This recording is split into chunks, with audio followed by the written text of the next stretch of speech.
Hi, welcome to our webinar. This is going to be an introductory overview of the Microsoft PowerApps. My name is Denis Malatsov, and I've been working with SharePoint for the last 10 years.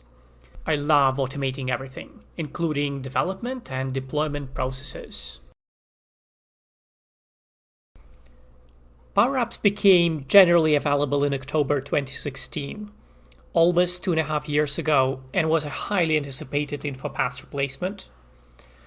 PowerApps is not really part of SharePoint. This service resides elsewhere in a cloud and can integrate with SharePoint, but it's not really part of SharePoint itself. For example, with PowerApps, you can create applications that integrate with Dynamics 365, Exchange, and Microsoft Teams. The primary purpose of PowerApps is to be able to create business apps quickly based on the existing data sources. PowerApps is essentially a single-page application powered by React. Typically, it's a multi-screen app with transitions between these screens. All development is done in a browser. It means you won't need to prepare a development environment before you can start with your first app. And my favorite part is that PowerApps has an intuitive drag-and-drop development experience. It means you won't need to know any coding if you just want to move around some controls in a form.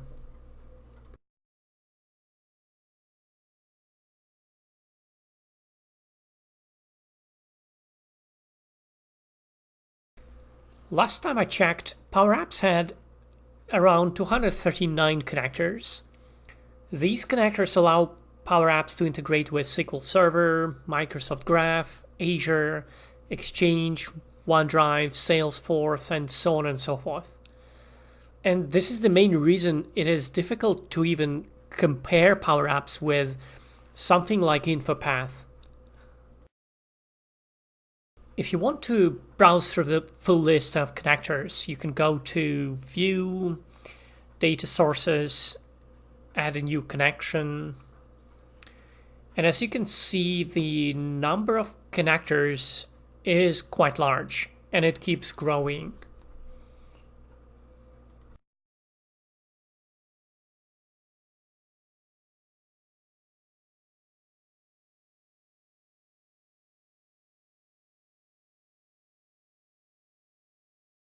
There are several ways to create PowerApps. One of them is using PowerApps templates.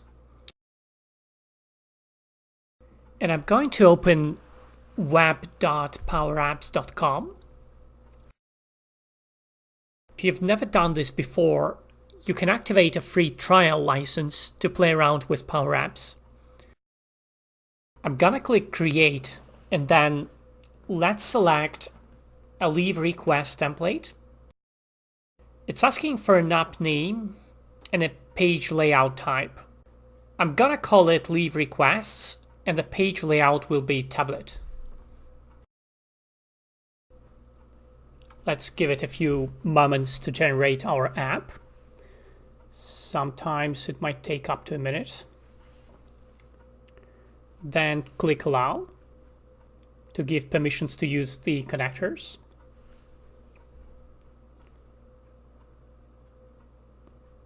And there you go. You can also click on that Make My Own App button and select which data source you want to use, OneDrive or Dropbox. Then you can save an app with your name. Leave request is fine. And there you go. We've got ourselves a new app. Now I'm going to play this app. We'll log in as an employee, then create a new request. I'll say it's vacation, need some rest on Bermuda. Select the dates.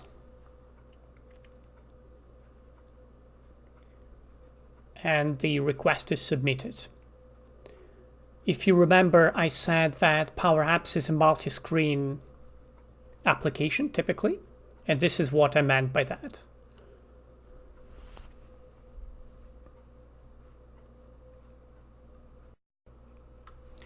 In order to see the list of screens, on the left side panel, I can just click through all of them. See leave balance screen, confirmation screen, and so on and so forth. This is very powerful. I can just flip through them live and modify them as I want to. Any properties of any object right here. No need to publish or recompile the entire project. One of the biggest mistakes I've seen when starting working with PowerApps is the assumption that you can create any customizations. And that might be true to a certain degree, but the truth is that PowerApps has its own ways of creating customizations. It's only flexible up to a certain point.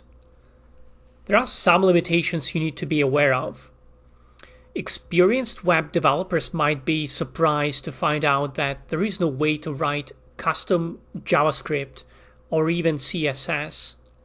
There is some limited support for writing HTML, but the experience won't be great. Another interesting limitation is that PowerApps are running under current users' permissions, not under app permissions with some elevated privileges. It means that if an app needs to create an item in a database, the current user is supposed to have this level of permissions. Otherwise, the app won't be able to do it. This might be a little disappointing because traditionally this is supposed to be an app level permission. And this is where the last point comes into play. In order to create real complex enterprise apps, chances are you will require Flow or other custom connectors to execute complex code outside of the PowerApps itself under elevated privileges. PowerApps is marketed as a no-code or low-code solution, and for the most part it's true. But most PowerApps will require at least some coding. The programming language in PowerApps is based on the Microsoft Excel formula language. It's only noticeably more powerful. And as you can see on the slide, there are a lot of similarities with JSON when it comes to passing objects. But for the most part, you can expect very similar programming experience to Excel formulas. And let me demonstrate formulas in PowerApps. This is how a typical formula looks like. I can format or remove formatting for the formula. That's another example of a formula. This is the formula that runs when you click on a button. The property is called onSelect. This is basically an on-click event.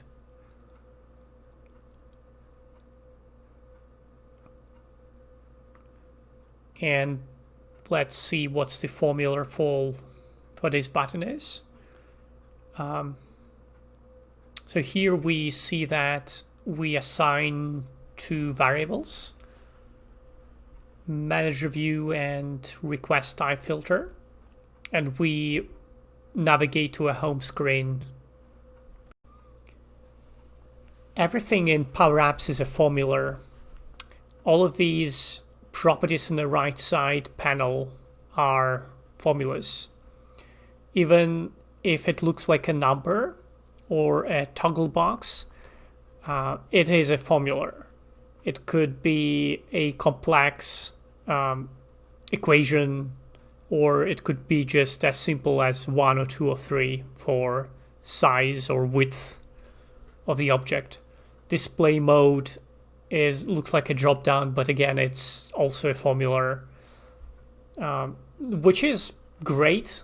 It gives users both the flexibility and a lot of power to choose what they want to do. If you prefer a simple way of just specifying number 10 for the width of the button, it will work.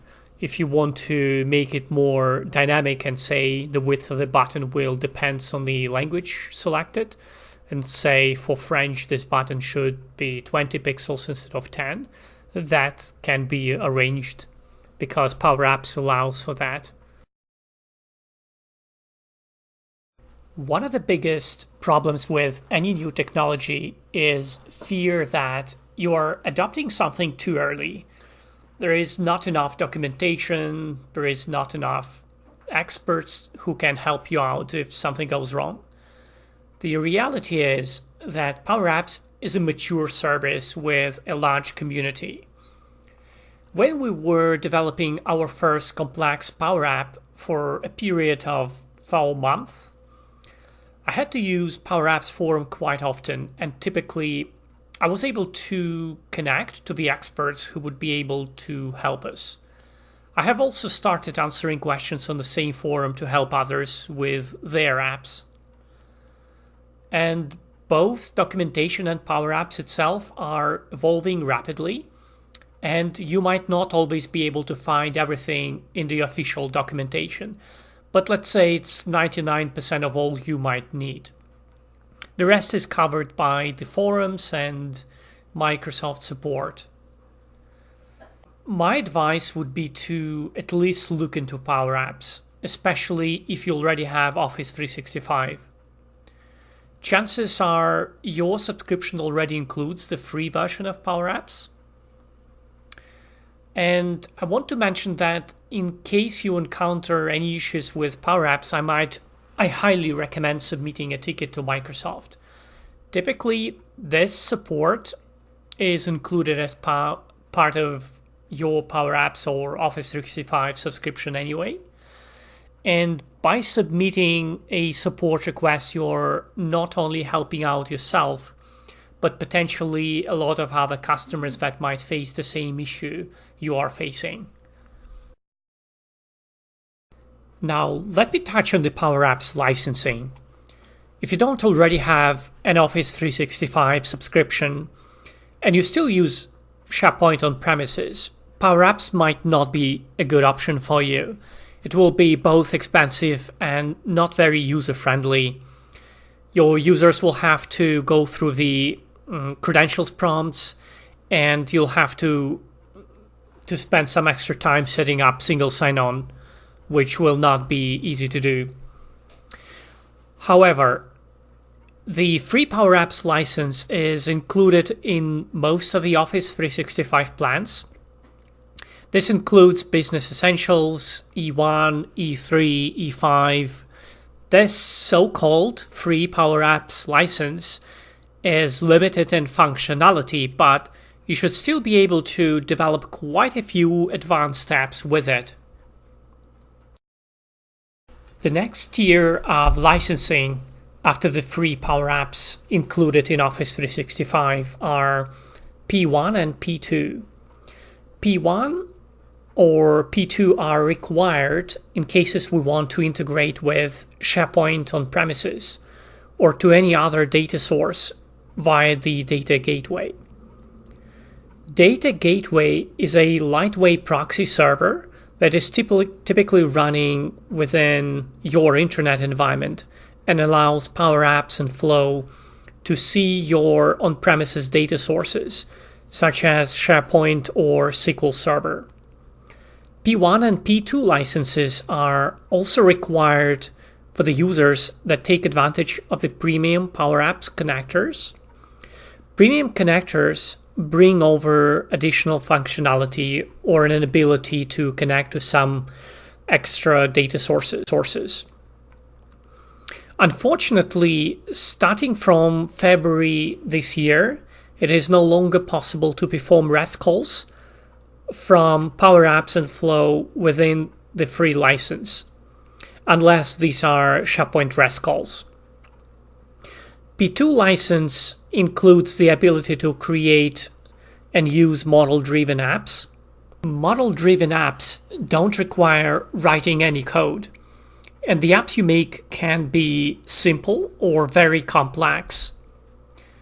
Unlike Canvas app development, where the designer has complete control over app layout, with model-driven apps, much of the layout is determined for you and largely designed by the components you add to the app. P2 license also includes an ability to create separate sandboxed environments. This is very important for the companies that need an ability to promote the app from staging to production without revealing an unfinished app to everyone. Environments also separate the data sources in a secure way from other environments. And this is why, even if you have Office 365 licenses, there is a good chance you will still need at least a couple of P2 licenses on top of that. Now, let me show you the website with the licensing. So here we can choose Canadian dollar. And these are the prices per user per month for P1 and P2. And in the table below, there are differences between P1 and P2 licenses. You can see that they look fairly similar, but there are a few key differences. For example, environments are not included in P1, and number of runs in P1 is also a lot lower.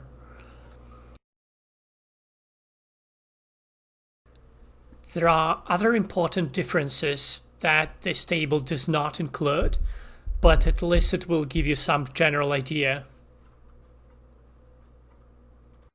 Now let me show you how we can create another app based on a SharePoint list that already exists. So as you can see, this is just a simple SharePoint list with a few columns.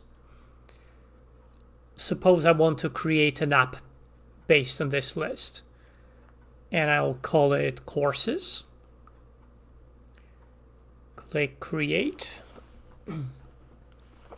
and hopefully in a few moments it will be created. Can take up to a minute.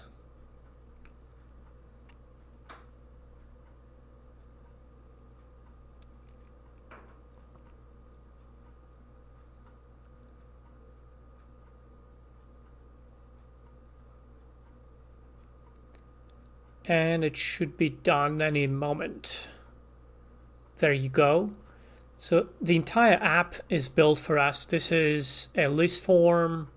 This is a display, list item display form. This is how I can edit the list item.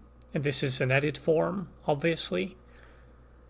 I can navigate from one screen to another easily. There are also buttons and controls for searching.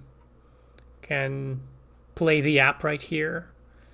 I can filter and search by name of the course. Let's try to search for something else. Yep. Refresh sorting buttons. I can also add a new course right here. Choose a course type, add a description, difficulty level, price, and let's save it. And I should be able to find it here.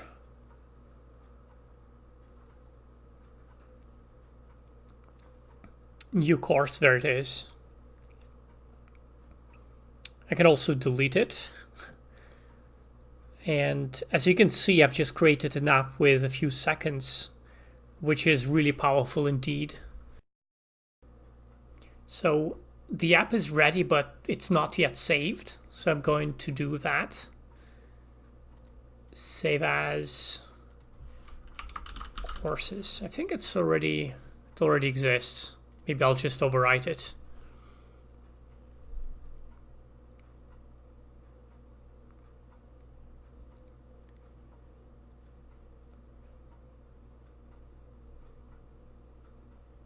And then now that it's ready, I can share it with some of my colleagues.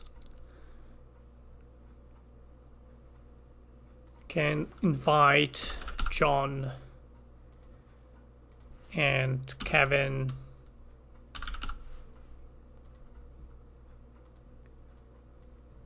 Now they should be able to access this app.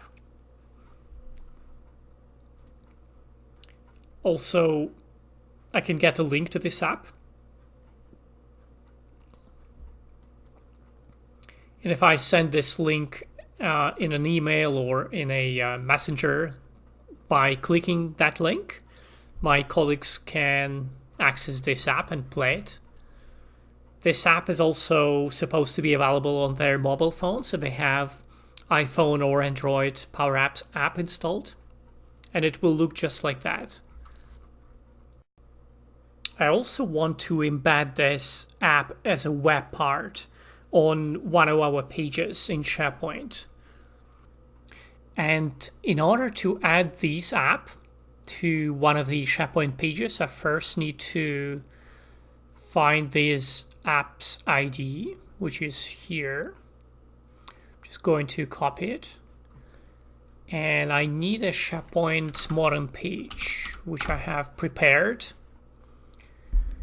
And now, if I edit the page, I should be able to add a web part called PowerApps there. And it asks me for either the PowerApps URL or for the app ID, which I already have. And hopefully it will load soon, and you'll see that the app is embedded in the page and it's working just fine. There you go. You can also choose to have a border. Not sure if it's useful. Publish. And this is how the app looks. It's embedded in the SharePoint page. So I, in a way, created a web part. It's not really, but you get the idea. It's a very powerful way to add extra functionality on your page within SharePoint. Now that the app is ready, I can go back and modify it.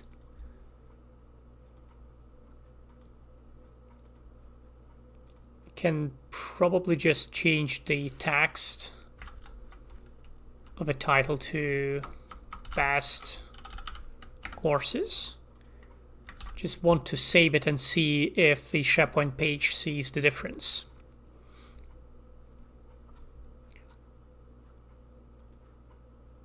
Let's publish it so that everyone can see the difference. If I go back to SharePoint and refresh the page, I should see the difference immediately, which I don't for some reason. Oh, there you go. That's our change. And notice how easy it was to make the difference without deploying anything to the server, restarting the web server. Obviously, SharePoint Online, you don't need to do that in any case. But the idea of creating powerful apps easily without disturbing users, without getting maintenance windows approved is very appealing. And I hope you agree with me here. Unfortunately, today we've barely scratched the surface of what PowerApps can do, but at least it should give you a good general idea of what you can expect. And I want to thank you for taking time to attend our webinar, and thank you for sticking with us till the end.